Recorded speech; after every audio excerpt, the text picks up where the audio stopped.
and welcome to A Matter of Fact, a weekly podcast that recorded its episodes out of sync before it was cool. With me this week I have Chris Hands. Hello. Chris Stevens. Hello there. And Laura Stevens. Hi. And I'm your host, Kirby Rawstorn. The game is simple. Each week there is a different topic consisting of 5 rounds. We've all spent the week researching and have brought our 5 favourite facts to tell the others. Whoever has the most popular fact wins a point, and whoever gets the best out of 5 is the overall winner. For this episode, the topic is science fiction, pertaining to any work of science fiction of any medium. Okay, round 1 is achievements, and we're going to start with Chris S. Thanks, Kirby. So my fact is that Children of Dune was the first science fiction novel to become a New York Times bestseller in both hardcover and paperback.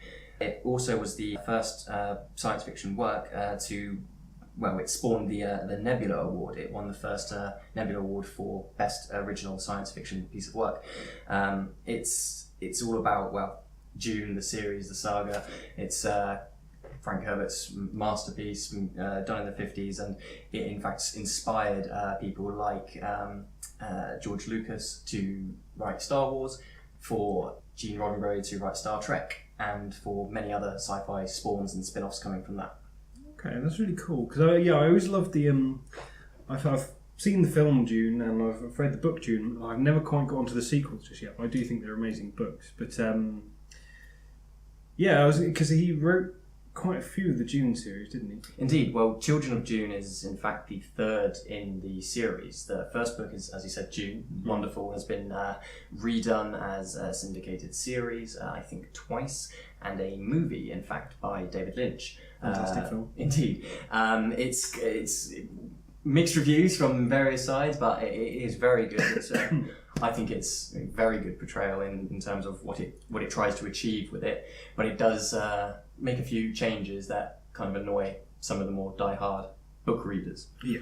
But Children of Dune was the third in the series. It's based around about 50,000 years in the future, not on Earth, not in what we know as the solar system, but humans who many years ago had rise up of artificial intelligence, as they call thinking machines, in the image of a human mind, very Terminator-esque, then tried to control human society for a very long time until they rose up against it. This is then 10,000 years after that, with the houses fighting for control of the spice.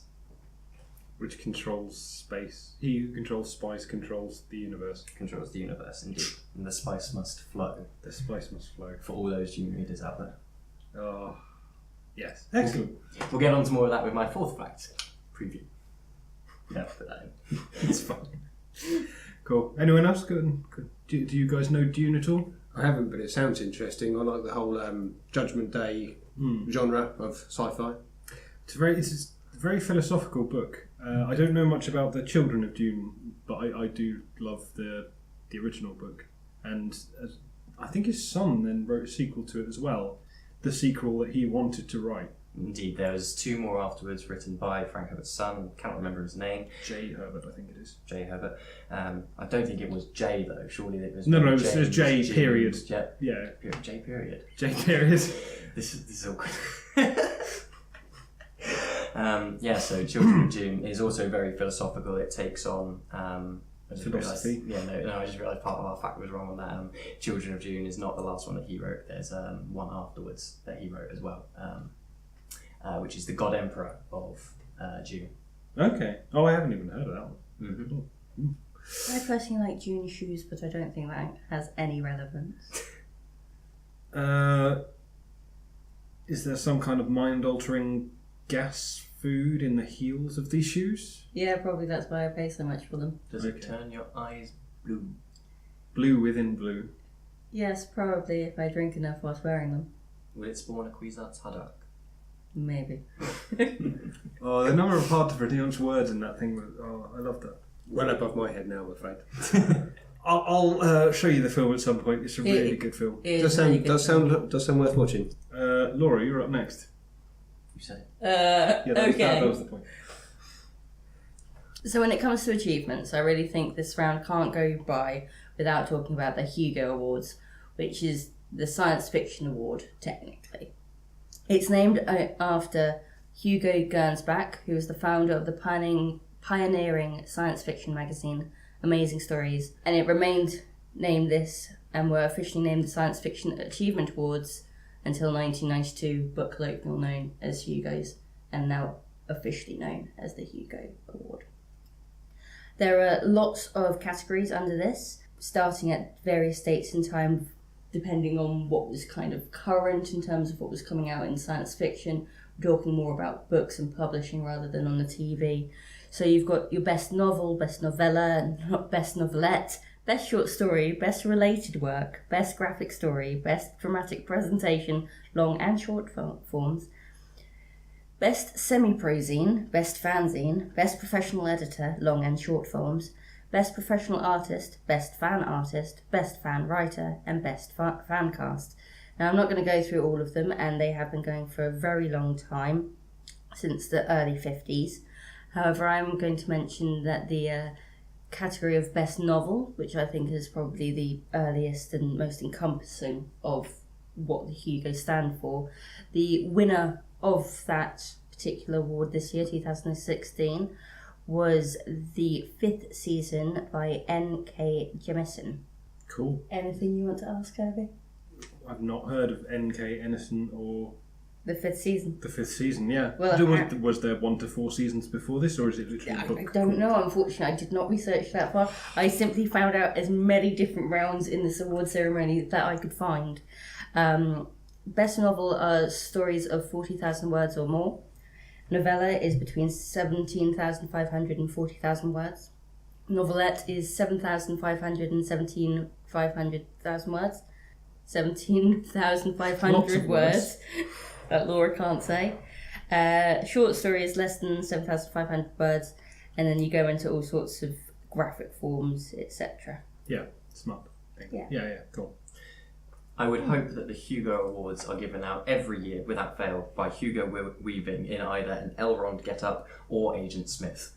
That would be the most hilarious thing. I think that would be very apt, except was The Matrix a book? It's a graphic novel.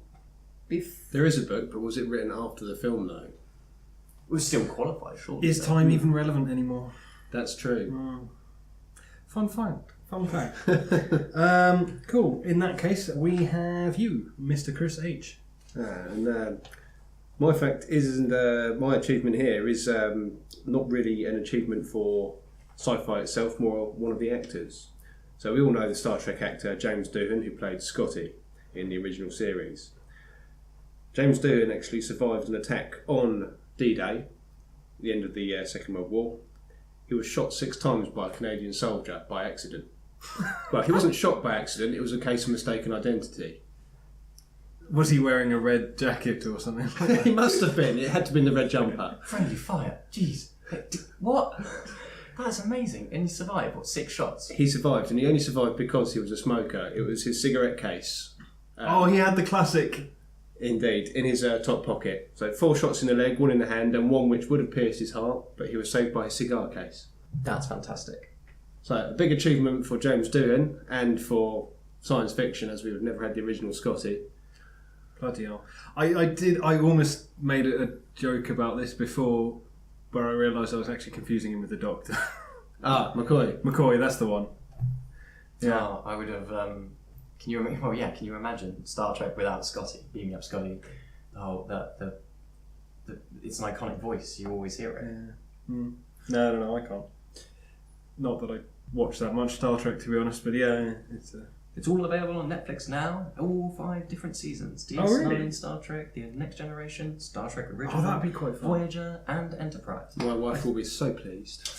I started watching through the Picard ones, but The Picard. We will name them by Captain.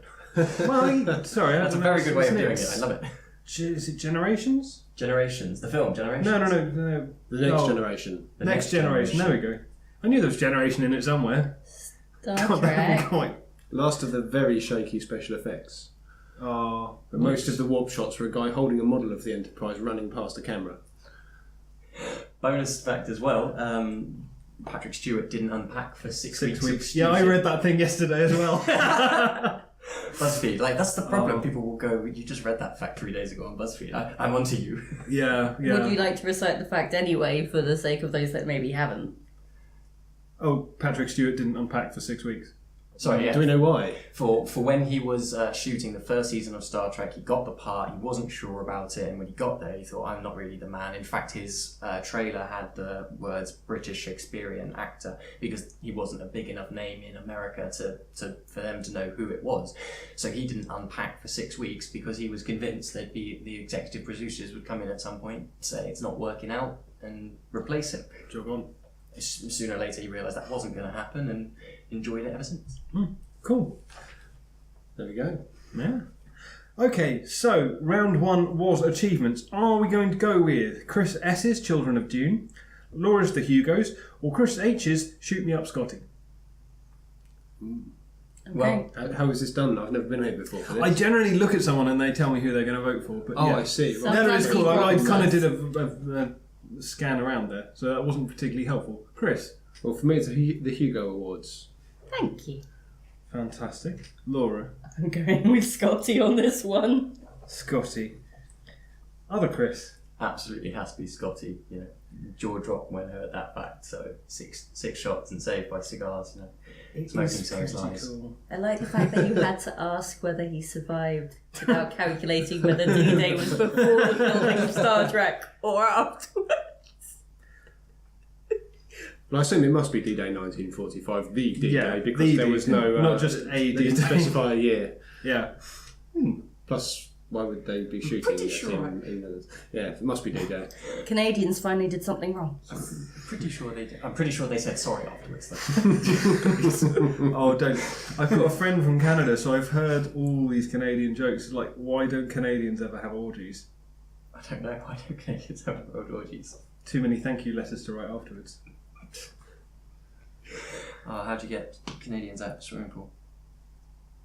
Will you please get out of the swimming pool? Oh, that's quite a good one. Try getting 10 British people out of the swimming pool on a hot summer day. Yeah, it's not happening. What do you mean? I come here on a fucking plane. Go away. Throw in a toaster or go away. Tempting. I'm going to vote for Children of Dune because I love Dune and all it represents. But well done to Chris H on winning that round. Hey! First round. I'm going to come now. I'm going. Yeah, so Yeah, that's it.